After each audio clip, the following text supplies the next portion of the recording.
Welcome back to Notes Architektur. When I first started with construction details drawing the parapet, the Attica junction between the flat roof and the wall always gave me a headache. At first glance, there are lines everywhere, and materials are stacked on top of each other. Often, we don't know where to start, so we just copy blindly. As a result, we either miss the waterproofing layer or create a thermal bridge. Later, I realized that understanding complex drawings doesn't require rote memorization. You just need to follow the physical logic of actual construction.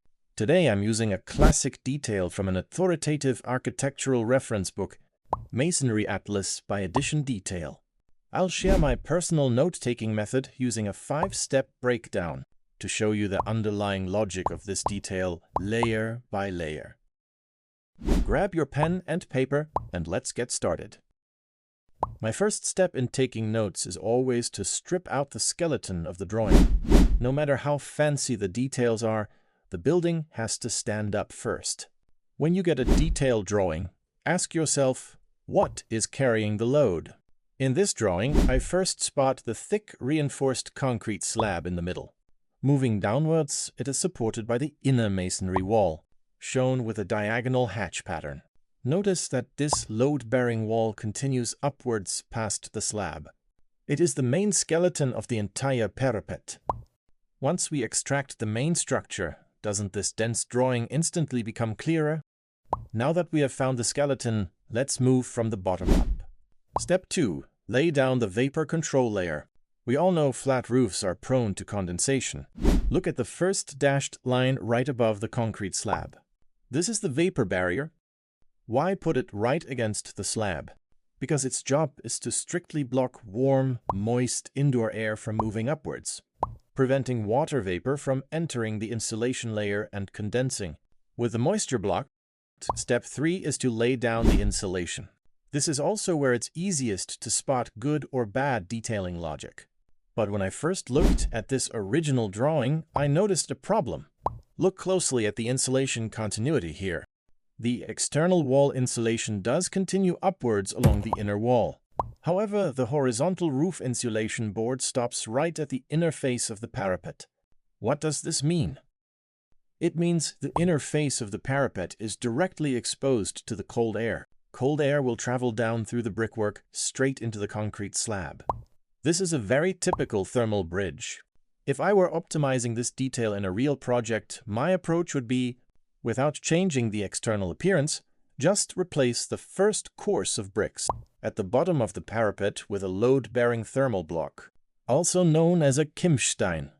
This way, inside the wall, we implicitly connect the roof and external wall insulation logic, perfectly cutting off the downward path of cold air. This is the charm of structural notes. Now that the insulation is done to prevent it from absorbing water and failing, step 4 is to give it a raincoat, the roof waterproofing membrane. Here is a detail I used to easily overlook when drawing. Look at the original drawing. The waterproofing membrane doesn't stop. When it meets the parapet, it turns up vertically along the wall, and at the corner there is a small triangle. This is a cant strip or a wedge. Because most waterproofing membranes can easily crack if folded into a sharp dead angle. Adding this cant strip allows the waterproofing layer to transition smoothly. If you draw this detail in your own plans, your professionalism will instantly shine. For the final step, the inside of the building is done, so let's work on the outside. Step 5. Complete the outer skin and finishing details. The outermost layer is non-load-bearing facing brickwork, and a ventilated cavity is maintained. So I add these thin metal wall ties, allowing the outer wall to firmly anchor to the main structure. Finally, never forget the highest point of the drawing, the metal coping. This is another detail where many beginners make mistakes. Notice the slope I'm drawing. It tilts inward towards the roof. Never slope it outwards. If it slopes outwards, rainwater will carry the dust from the metal plate directly down the facade, leaving ugly dark water stains on the outer wall after a few years.